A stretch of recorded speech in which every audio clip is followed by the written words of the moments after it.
Olá, seja bem-vindo a mais uma aula aqui na Casale.com sobre Angular 2 e hoje nós iremos falar sobre máscara de entrada de dados ou Input Mask com diretivas. Então, o objetivo dessa aula é demonstrar como criar uma máscara de entrada de dados, um Input Mask, com o Angular 2. Ao término dessa aula, você aprenderá como criar uma máscara de entradas de dados com o Angular 2. Então, o conteúdo da aula será uma breve introdução, a solução de como fazer isso, o uso da diretiva, Host Listener, Control Value Accessor, a implementação completa da solução e, por fim, uma conclusão. Então, vamos começar aqui com a introdução. O Input Mask, ou máscara de entradas de dados, é um recurso obrigatório a se desenvolver uma aplicação. Sempre temos a necessidade de formatar um CPF, um CNPJ, um CEP, uma data, e tal implementação no Angular 2 pode ser complicada à primeira vista.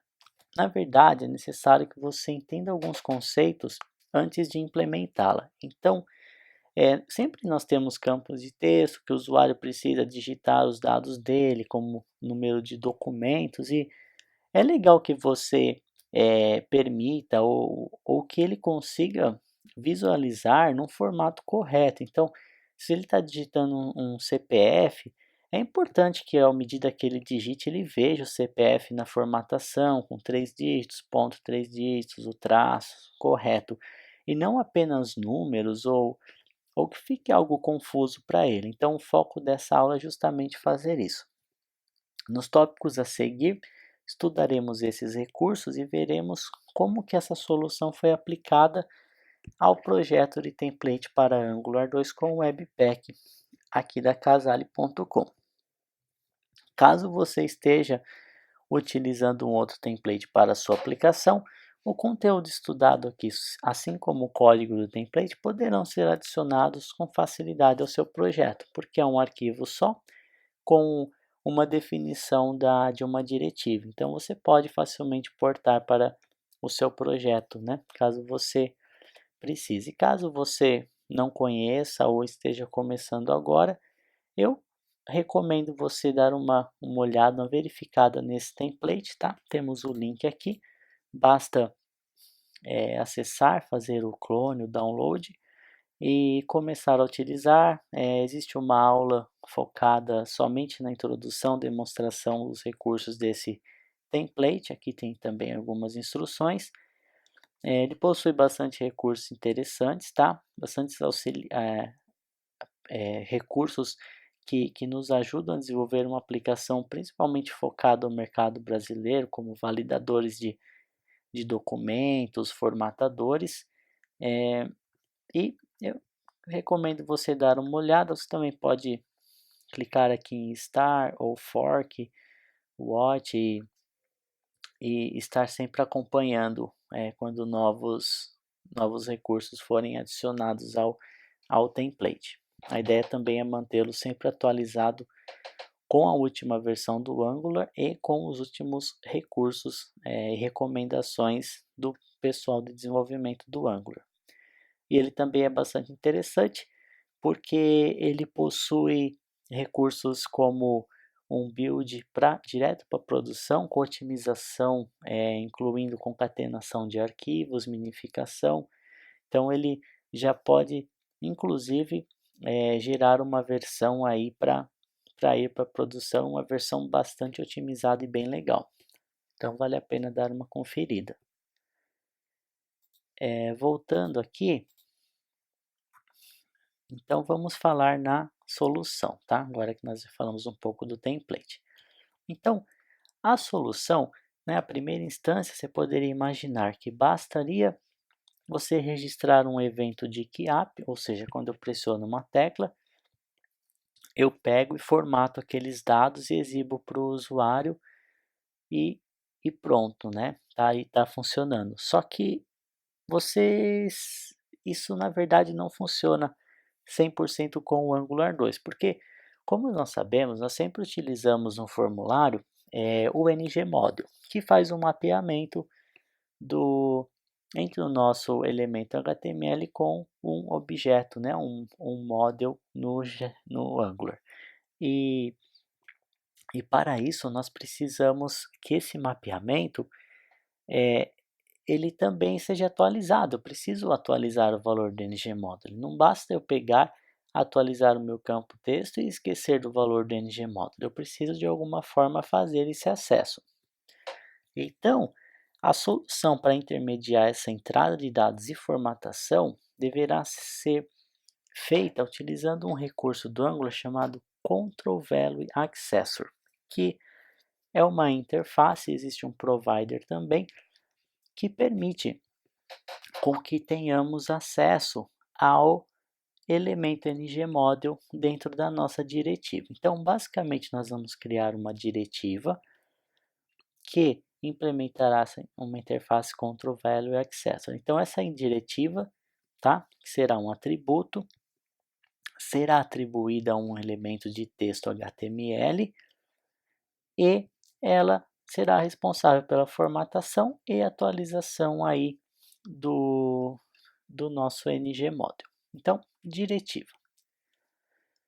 A solução será utilizar uma diretiva de atributo, ou seja, ele irá adicionar um atributo ao elemento. Então, a diretiva ela é um componente representado pela notação @directive e ela é um componente assim como esse @component que utilizamos. A diferença é que o @component ele vai gerar uma tag nova e nós não queremos gerar uma tag HTML.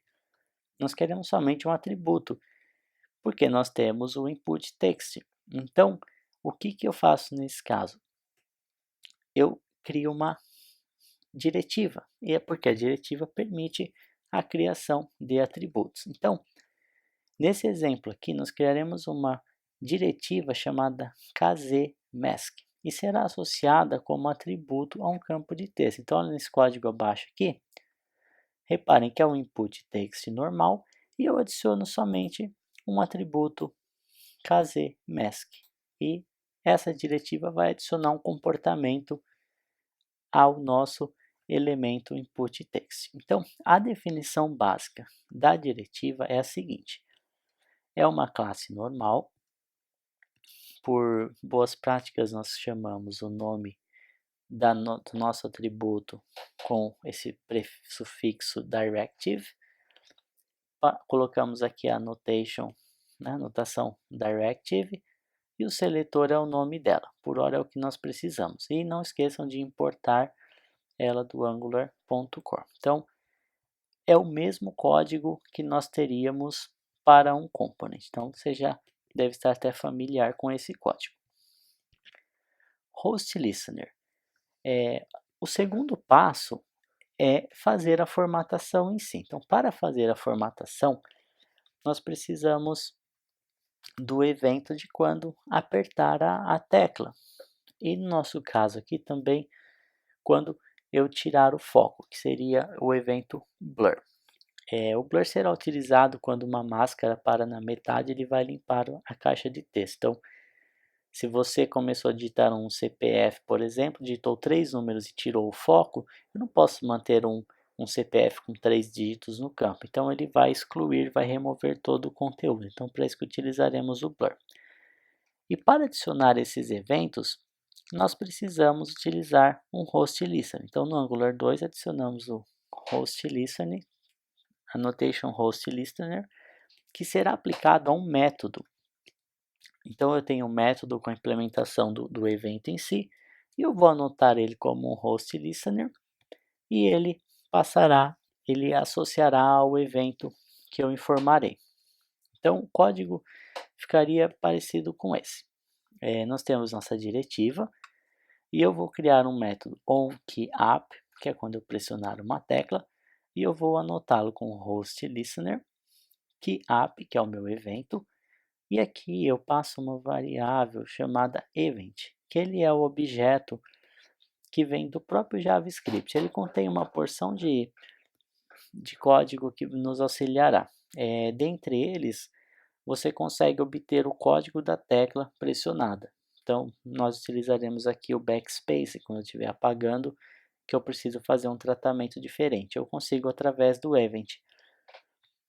Através do event eu também consigo obter o campo em si, conforme nós veremos. Então, por hora, eu quero que vocês entendam aqui que eu defino um método, tá? Que recebe esse event e ele é notado com host listener e o nome do evento. Então, o blur é a mesma coisa, crio um método, poderia chamar qualquer coisa, tá? Esse é um blur aqui, é mais por facilidade de visualização, mas poderia ter qualquer nome, desde que ele esteja com essa anotação, host listener, blur e o event, ok?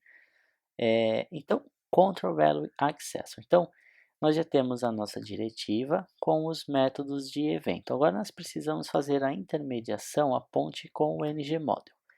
Para isso, utilizaremos o control value accessor. Então, através da implementação da interface control value accessor, nós temos acesso a alguns métodos, dentre ele o onChange, que é o responsável por atualizar o ngModel. Então, eu implementando essa interface, eu vou ter acesso ao onChange. E ao chamar o onChange passando um valor, esse valor será atualizado no ngModel. Então, basta fazermos isso e nós já teremos o onChange. Porém, para que essa interface funcione, nós precisamos informar a diretiva que ela possui uma característica, que é através do provider. Então, ele é um tipo de serviço, né? Eu estou atribuindo uma característica a ele, que é informado através do atributo, né, da metadata provider ngValueAccessor, que eu passo na anotação directive. Então, olha como fica o código. Eu importo aqui o ngValueAccessor e controlValueAccessor. Aí, na minha anotação da diretiva, eu adiciono aqui em providers, eu falo que eu vou usar um ngValueAccessor, então eu estou adicionando essa característica para a diretiva, e eu estou falando, use como value accessor a própria diretiva, então eu passo o mesmo nome aqui, ok? E esse multi é uma configuração padrão aqui para ele funcionar. Então, eu adiciono esse provider, então eu estou dando a característica de value accessor para essa classe, e em sequência aqui eu implemento o control value accessor, que é uma interface que vai fazer eu implementar esses três métodos aqui.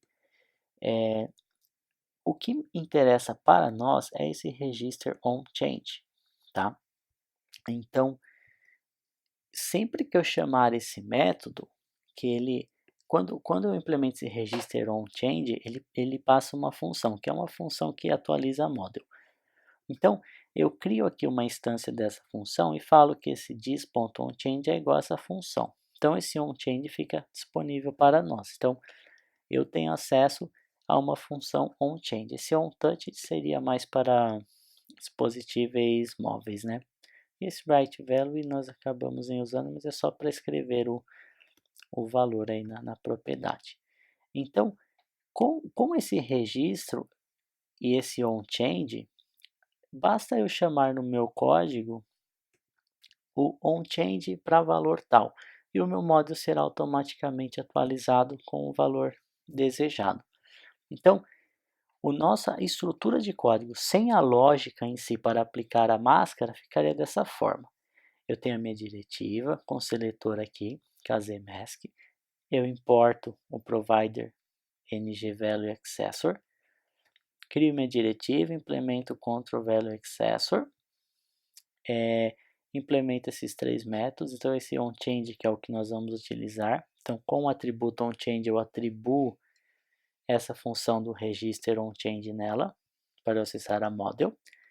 E por fim, nós temos os nossos dois host listener, ok? Então, vamos ver aqui a implementação completa.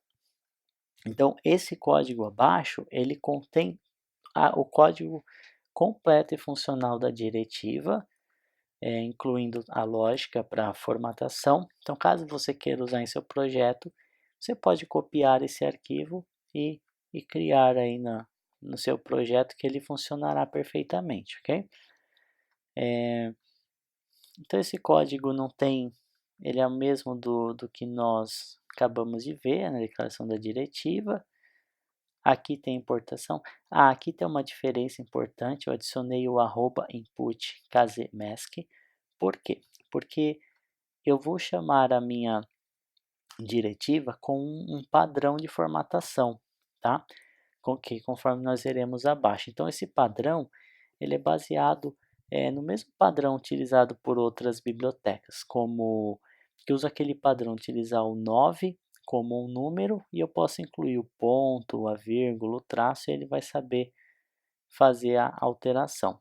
Nós veremos melhor abaixo. Então esse input ele só está ele é aqui para injetar esse valor que eu passarei com o meu padrão. Então, esses três métodos nós já conhecemos e a lógica em si ela está aqui nesse onCap. Então, reparem aqui o uso do event target value. Essa instrução aqui ela vai me retornar o valor do meu input text, que é o número que a pessoa está digitando. Não vou entrar em detalhes dessa implementação, mas basicamente o que ela faz é pegar a máscara e pegar o valor e aplicar o padrão. Então ele tem uma estratégia aqui, você pode dar uma olhada com calma para entender melhor como que ele funciona. Outra coisa que eu gostaria de mostrar aqui para vocês é event.keycode. Então esse é o código da tecla pressionada. Então nesse caso eu estou verificando a tecla 8, que é o backspace. Quando eu pressionar o backspace, eu preciso atualizar a minha model. Então reparem como que eu chamo aqui, dis.onChange, passo o valor que eu desejo e meu model será atualizado. Depois ele tem algumas outras regras, reparem que ele chama o onChange novamente. E se você quiser entrar em detalhes, tentar entender esse código, mas ele basicamente ele aplica a máscara no valor que está sendo digitado. Por fim, aqui ele consegue definir o valor novamente. Então ele pega o valor de entrada e aplica a máscara e seta de novo lá na tela. E tem também a implementação aqui do onBlur, que basicamente se o valor tiver parado pela metade e perder o foco, ele vai limpar o model e vai limpar o valor da tela. Então, reparem aqui alguns exemplos de formatação. Então esse primeiro ele faz uma formatação de um CPF. Então reparem que no casemask ele passa 999.999.99-99. Então o 9 ele será substituído pelo número que a pessoa digita. E você pode fazer isso para criar infinitas combinações aí. Então o segundo exemplo tem um CPF, terceiro exemplo tem um CEP, você pode usar para a data e assim por diante. E esse valor 999 aqui, que é a minha máscara, é o que esse input ele recebe. Então, aquele valor ele vai ser armazenado aqui nesse atributo casemask. Tá? Então,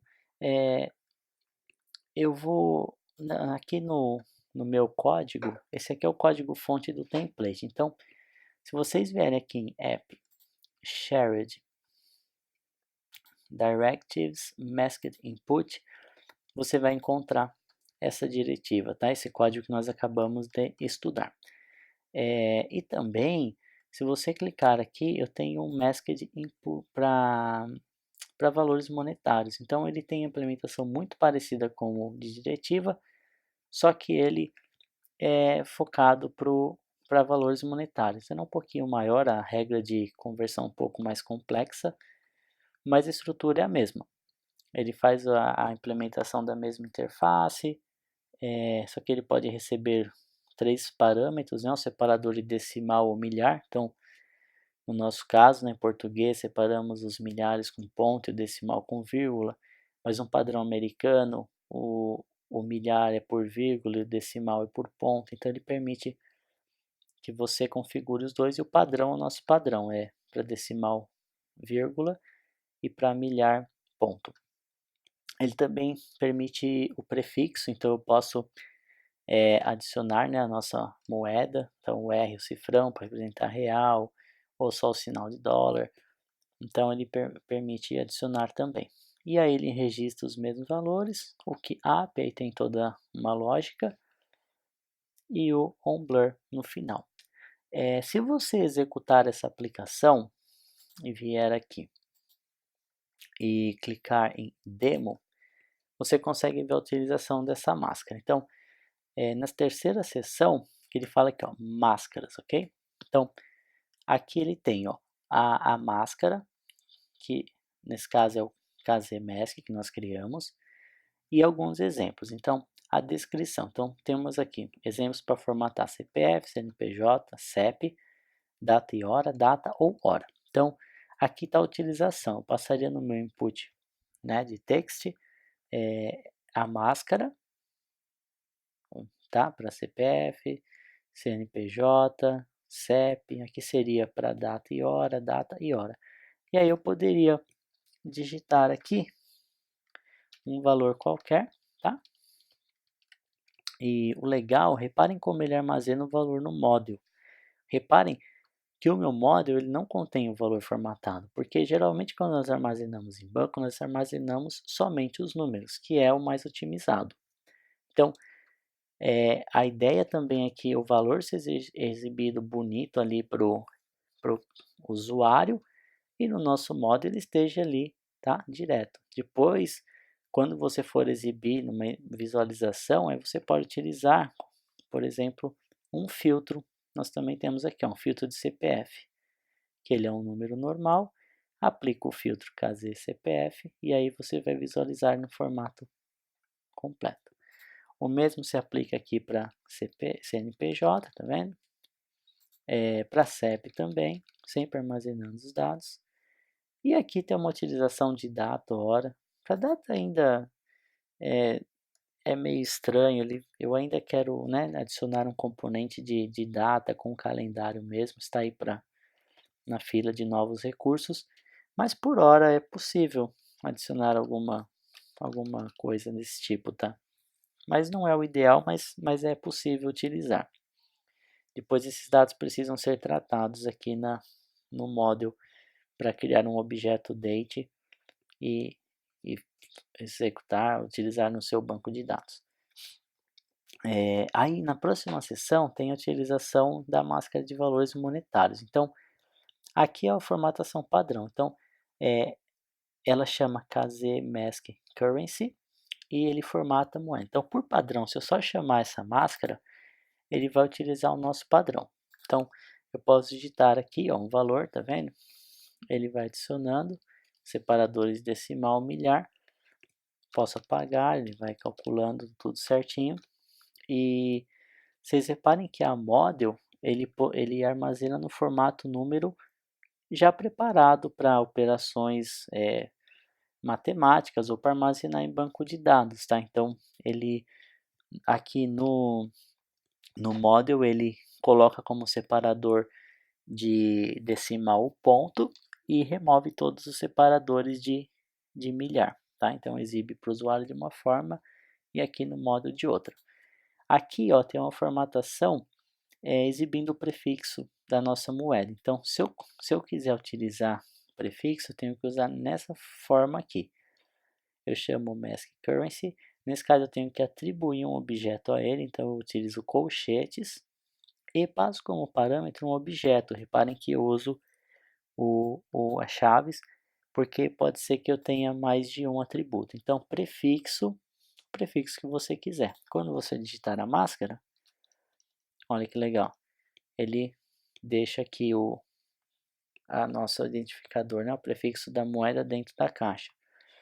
E no model, reparem que ele continua da mesma forma, o número já tratado para uma operação para salvar no banco. Aqui tem um exemplo de formato americano, então eu uso KZ Mask Currency com colchetes, por ser um atributo e receber um objeto, e eu passo dois parâmetros, decimal e milhar.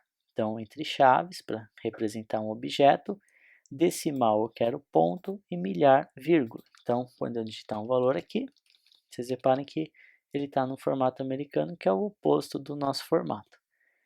E no nosso model continua no mesmo padrão já preparado para adicionar aí no banco de dados, fazer algum cálculo. Então tem esses dois recursos. Então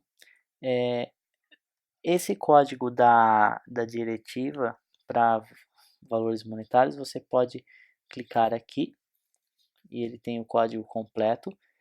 Então, mesma forma, se quiser adicionar em seu projeto, basta copiar, criar essa diretiva e adicionar ao seu projeto. Perfeito, se estiver utilizando template, ele já estará disponível para você. Então, como conclusão aqui para finalizar, através de uma diretiva, o uso de eventos e o Control Value Accessor, foi possível implementar uma solução para adicionar máscaras em campos de texto, que é um recurso que você mais cedo ou mais tarde terá que acrescentar aí no seu projeto. Então, espero que tenha ajudado. Boa sorte e até a próxima aula.